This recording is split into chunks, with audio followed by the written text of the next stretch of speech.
In 1066, William of Normandy, later called William the Conqueror, defeated the last Anglo-Saxon king of England at the Battle of Hastings and declared himself to be the country's new sovereign.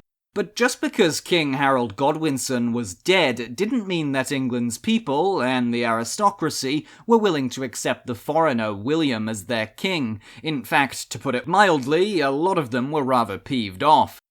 So then, how did William remain on the throne for the rest of his life, in spite of the fact that he was opposed by most of his own people? Why couldn't the Anglo-Saxons retake control of their country? And ultimately, after the spectacle that was Hastings, how did the Normans truly conquer and keep England? Well, the one-sentence answer to those questions is that after being crowned king, William the Conqueror employed a combination of sound strategy and brute force to limit the power of his rivals. At his coronation, the most powerful Anglo-Saxon nobles, including the teenage Prince Edgar, who was briefly chosen to succeed Harold before the Norman army arrived in London, as well as the influential earls of Northumbria and Mercia, and the Archbishop of York, were all made to publicly swear fealty to William.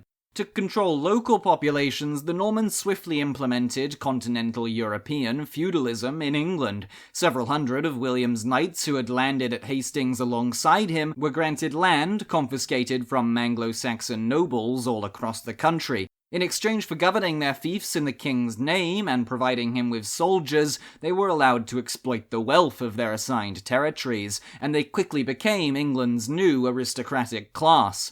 William's Norman nobles did have their work cut out for them though, because the king was going to need their soldiers, and soon.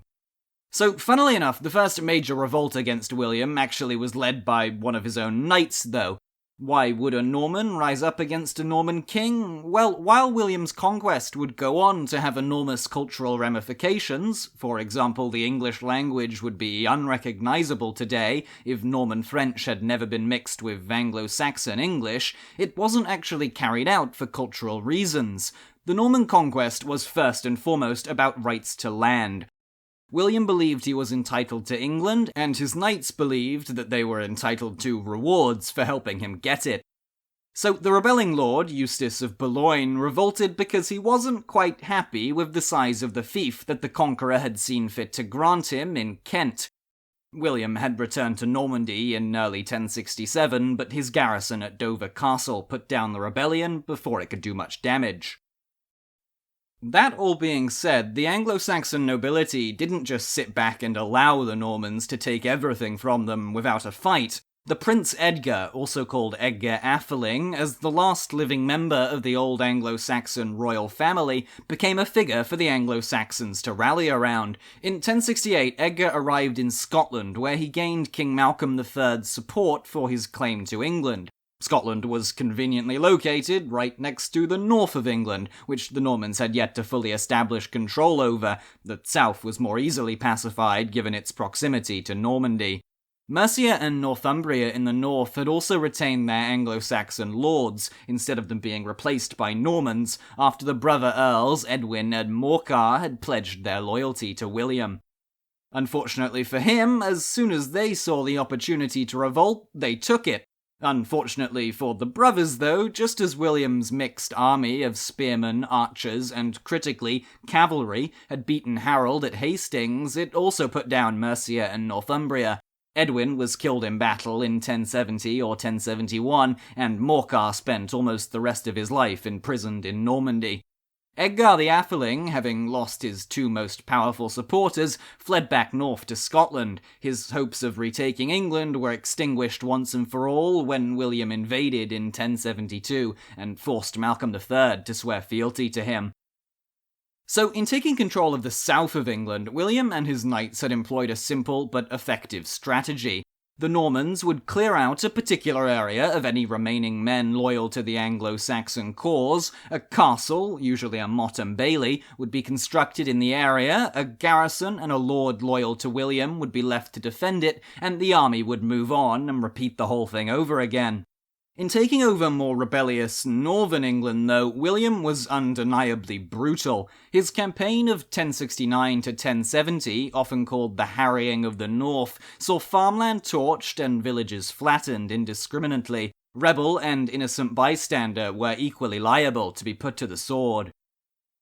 Exactly how many people died in the harrying of the North is a matter of debate, but given William's army consisted of only a few thousand men, compared to hundreds of thousands of Anglo-Saxons, it's unlikely that enormous numbers of peasants were killed at his direct orders, if only because that would have been unfeasible.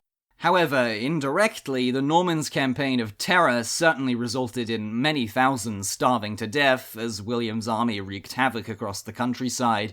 The economy of northern England wouldn't recover for at least a generation.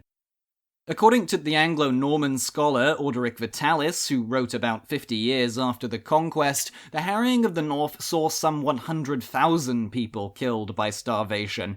If that number is anywhere close to true, it means that William's savage suppression of the Anglo-Saxons in the North wiped out about 5% of England's entire population at the time.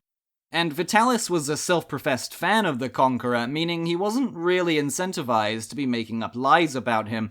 That said, he wasn't even born until after the campaign, so his 100,000 number is certainly up for debate. Some more modern scholars have even applied the term genocide to the harrying of the North, though the unpleasant truth is that William's strategy of starving his enemies into submission was nothing new or special in medieval warfare, or modern warfare for that matter.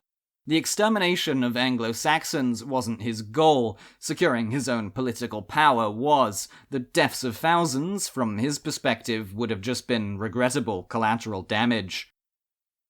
The castle building that the Normans had begun in the south spread to the north as well after the harrying, and it was those castles, technologically leaps and bounds ahead of those built by the Anglo-Saxons, that served as both physical impositions of Norman authority and symbols of their might. Several of them, including the castles at Windsor, Dover, and Warwick, as well as the Tower of London, still stand to this day. William the Conqueror ultimately retained power then, because in addition to conquering, he could also govern, even if sometimes he deemed it necessary to govern harshly. Emblematic of that, 2 years before his death, in 1085, he commissioned the Domesday Book, a comprehensive survey of all the property in England. It served as a record of the general state of William's kingdom 2 decades on from the conquest. Notably, it showed that 60% of the areas hardest hit by his army during the harrying of the North remained wasteland. No other land survey on the scale of the Domesday Book would be conducted in England for another 800 years, and the records from it still prove useful to those trying to understand the Norman period today. Commissioning the Domesday Book would be his last great act, though. William the Conqueror died in Normandy, aged 59 in 1087, having set the stage for his descendants to reign in England till the present day. The Normans successfully took over England, but you might want to know how the Anglo-Saxons united it in the first place. If so, check out the video on Alfred the Great to the left. As always, I've been James, and I'll see you there.